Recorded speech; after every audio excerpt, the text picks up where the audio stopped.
is Johnny Wilkinson. I'm the CEO of the Greenman Group.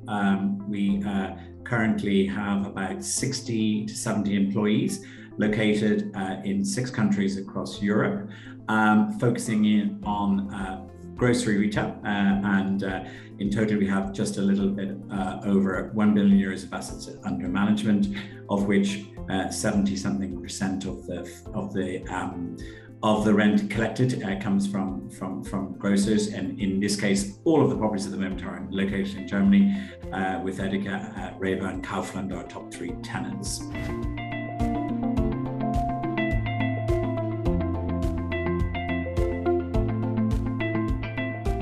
Well, I think for food retail asset classes, the main challenge that the grocers have to look at is what has happened in the development of online retail or different distribution channels through COVID, and how these distribution channels are either going to remain, grow or alter. I think we've seen that dramatically so in other countries, and France and England and Ireland, to the extent, not to the extent, or to a greater extent that we've seen in Germany. However, I think the lessons are there for all of us to learn that the necessities of COVID have launched a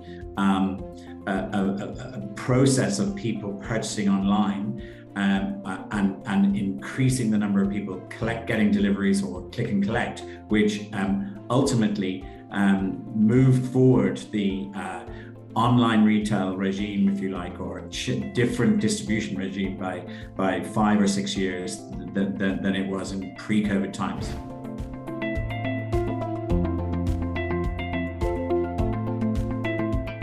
I think there are a lot of sections that demand more attention in the food retail sector. I think, unlike some of the other sectors which are really badly affected by the results of COVID and the changes and the changes in retail trends.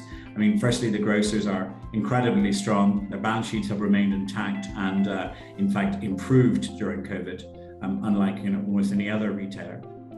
But secondly, there's been a growing awareness of, apart from sustainability issues, apart from environmental issues and the consequences of environmental issues, but also in the need for education, safety, food safety, and of course prioritizing sustainability.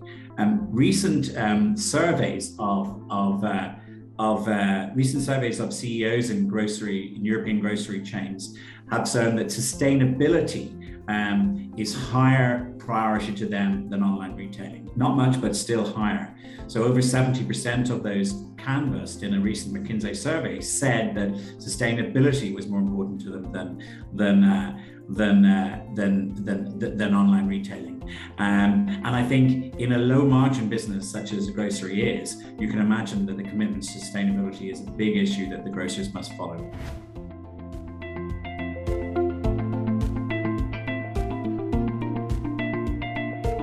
I think the main challenges from sustainability's ESG credentials really is some of the philosophical issues over food supply and food delivery. We've become very used to buying avocados out of season, buying vegetables and fruit out of season, having them neatly packed and neatly prepared, where possibly it's fair to say that the environmental impact of delivering these to our supermarkets is quite dramatic.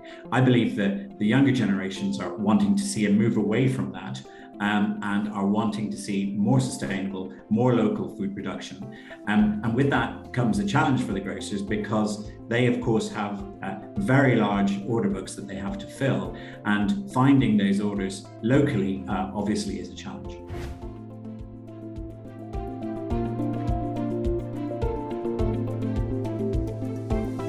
I think grocery retail, just like any other form of retail, is definitely on the point of significant change. We see it not only on the ESG items, not only on sustainability, not only on delivery and distribution, but also on packaging, selection, product choice, pricing, and customer satisfaction. And I think the starting point for this is supply chain management. Obviously, post-COVID, we hear about both all of the issues relating to supply chain management, but in particular from a sustainability position. And those retailers that are already have a local presence or a focus on local acquisitions, and I'm talking about Edeka, I believe are ahead of the curve.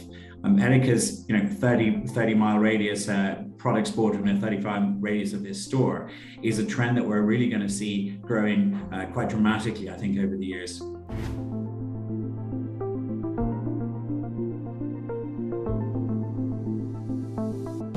I think technology is going to play a very big part in the changing of the supply chain management. Apart from all of the things that technology could do to control stocking and infrastructure and improvement, I think technology is going to change the way we grow and package the food. As you know, Julia, we're working with Intelligent Growth Solutions, who are a vertical farm business. Intelligent Growth Solutions provide these vertical farms, which we believe we can locate in the car parks of our stores. And therefore, that changes the supply chain down to almost zero. A key item of IGS's technology is the ability to grow smaller volumes of produce in different croppings of smaller volumes of project at the same time, effectively allowing perhaps a small supermarket or a local supermarket to be able to time the delivery to the hour of fresh produce, specifically to the numbers of fresh produce they need, cutting down delivery costs, cutting down delivery timing, and of course, in an environmentally friendly manner, making sure there's less waste and good delivery of food.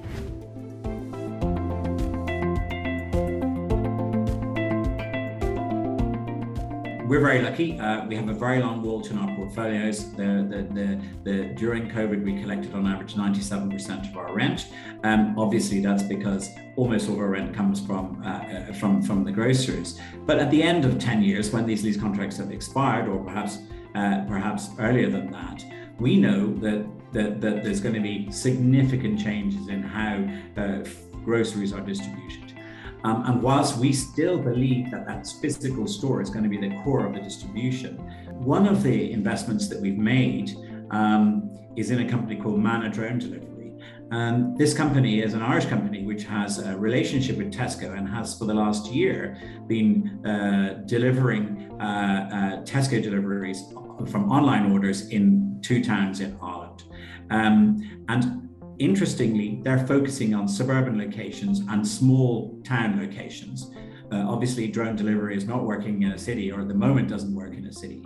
But this is really interesting way to distribute in those areas where populations are lower and perhaps really declining, where that ability for a Uber Eats or a Deliveroo delivery is less efficient. And that's where I think technology is really going to have a part to play in the future of food distribution, is that it reduces the cost. We all know that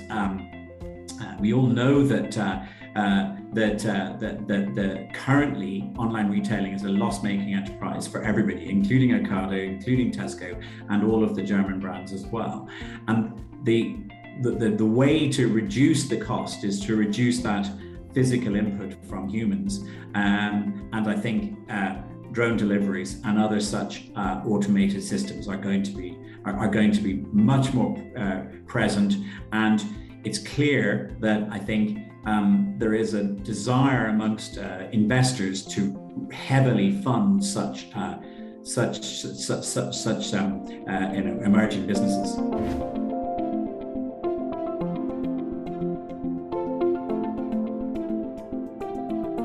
I think, Julia, it's very clear that the delivery of groceries door to door is uneconomical. The grocers are funding that, and this will change as automation decreases the unit cost of delivery.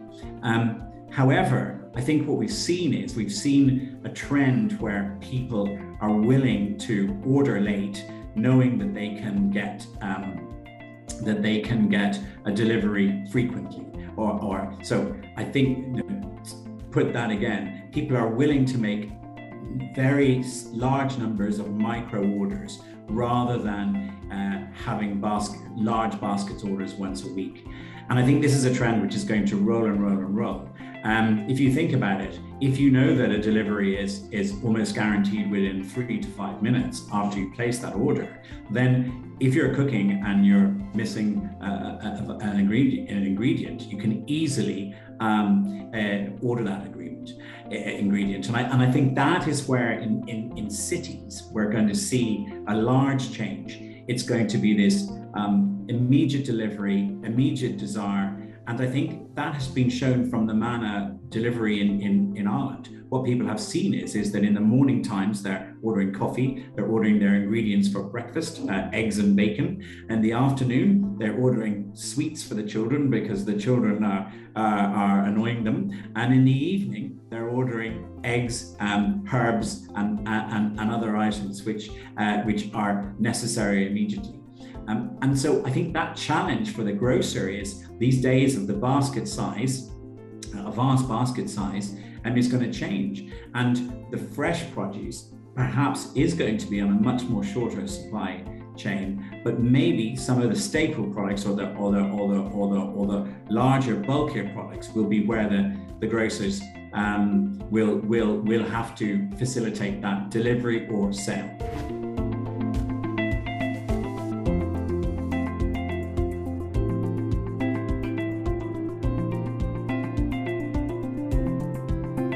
The models of the Glovo and the Gorilla at the moment is a model which I think is favored by investors because they're seeking the next big thing, and they have vast amounts of money to be able to allocate to an industry or a sector which is very hot at the moment. Profitability seems to be a million miles away, and a lot of these businesses are really struggling to determine how they will be profitable. I think the grocers indeed will have a big part to play in this, because the grocers ultimately control so much of the delivery that for them to be partnering with a Glovo and a Gorilla is something which will have to be on a profitable basis. Grocers and German grocers in particular don't like losing money, and they're willing to lose money for a period of time, but not for a long period of time. And so I think automation has to be a key to there, and robots or drone delivery or something like that needs to fit inside the scope of the city. Unfortunately, that means planners will have to plan for these sort of items. And I'm not a residential investor. I don't know anything about future trends in residential property, but it seems clear that to solve this solution of delivery, that there must be adequate infrastructure in place for large-scale grocery delivery.